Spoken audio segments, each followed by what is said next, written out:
Lewis Hamilton has a history of being a part of some rocky teammate pairings. Nico Rosberg and Fernando Alonso were a couple of such teammates.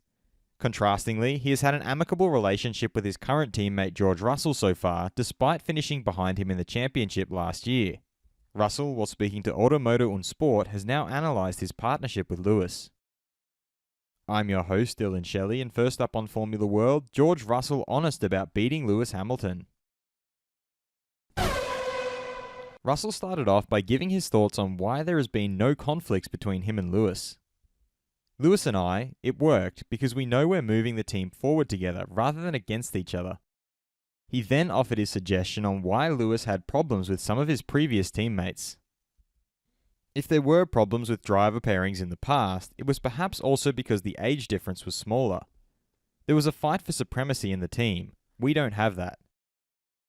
He spoke about the ill effects if their relationship was to deteriorate. If the good relationship with Lewis were to break down, it wouldn't do the team any good and hurt ourselves over time. He then gave his honest thoughts on finishing ahead of Lewis in the championship.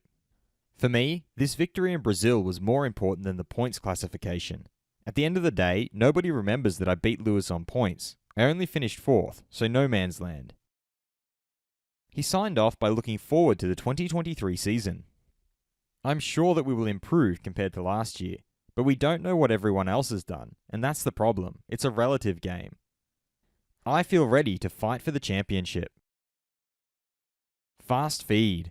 Mercedes reserve driver Mick Schumacher feels that with the results he's shown in the junior categories, but also in F1, there will be opportunities. Over the winter, a few people have already mentioned that there is interest, so in that sense, I'm not too worried. Lewis Hamilton pointed out that there are all these amazing sporting fans in the United States, and they are now starting to catch on and get excited about it. They're like, oh, is that NASCAR? And I'm like, no, it's so much different to NASCAR. Reigning world champion Max Verstappen doesn't think it's right that they have to pay so much for their super license. That's not the case in other sports either, and there are more and more races. Ferrari's Charles Leclerc stated, no, there are no talks ongoing with Ferrari to extend his contract now, at least. I love the red colour. I love Ferrari. I am happy here, but we will see what the future holds. McLaren's Lando Norris thinks he definitely has more responsibility to uphold this season, simply because I'm the one with a bit more experience. Ford's global director Mark Rushbrook clarified that their financial assistance to Red Bull will definitely not be bottomless.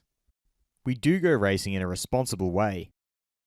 Aston Martin's Fernando Alonso accepted that in F1 there are no miracles from one year to the next. Haas driver Kevin Magnussen grew up in a country where we are all free to express our views and religions. I think that's a value that I appreciate and would like to see in F1 as well. What do you think is the likelihood of George Russell and Lewis Hamilton having a falling out in the next couple of years? Head over to my community page to vote in the poll and let me know what you think in the comments. And if you liked this video, feel free to subscribe and check out my others for all the latest in the world of Formula 1.